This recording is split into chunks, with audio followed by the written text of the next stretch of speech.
It is one of the greatest medical scandals of the century, according to a leading health expert in Brussels. The Council of Europe health chief has accused major pharmaceutical firms of organising a campaign of panic and unduly influencing World Health Organization decisions. And with European countries now burdened with bills for millions of unwanted doses of the swine flu vaccine, he wants an investigation. Our science correspondent Tom Clark has this report. Flu viruses can spread. 64,000 people dead, tens of thousands hospitalised, a country crippled by a virus. The predictions for the impact of swine flu on Britain were grim. The government's response, spending hundreds of millions of pounds on antiviral drugs and vaccines, adverts and leaflets.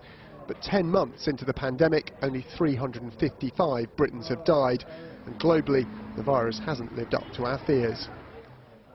Were governments misled into preparing for the worst? Politicians in Brussels are now asking for an investigation into the role pharmaceutical companies played in influencing political decisions that led to a swine flu spending spree.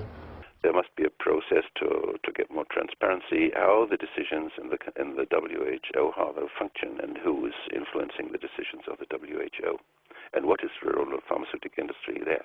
I'm very suspicious about the processes which are behind this pandemic. The Council of Europe Committee want the investigation to focus on the World Health Organization's decision to lower the threshold required for a pandemic to be formally declared.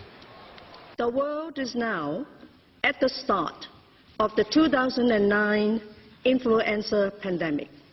When this happened in June last year, governments had to activate huge pre-prepared contracts for drugs and vaccines with manufacturers. They also want to probe ties between key WHO advisors and drug companies.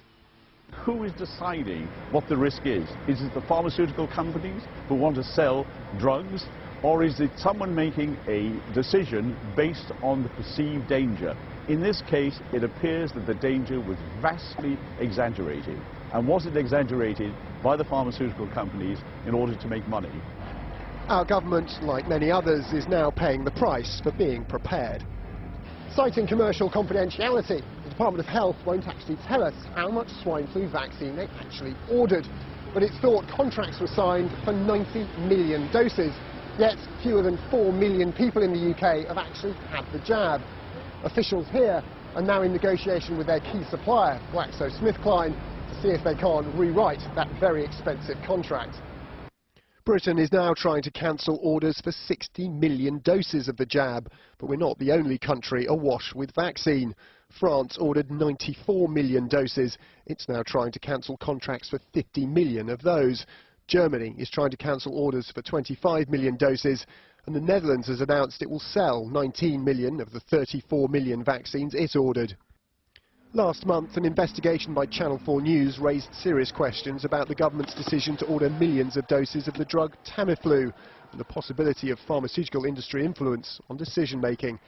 Today, the Department of Health defended its pandemic purchasing decisions, telling us in a statement they were based on independent scientific advice to ensure the country against the worst possible effects of a pandemic.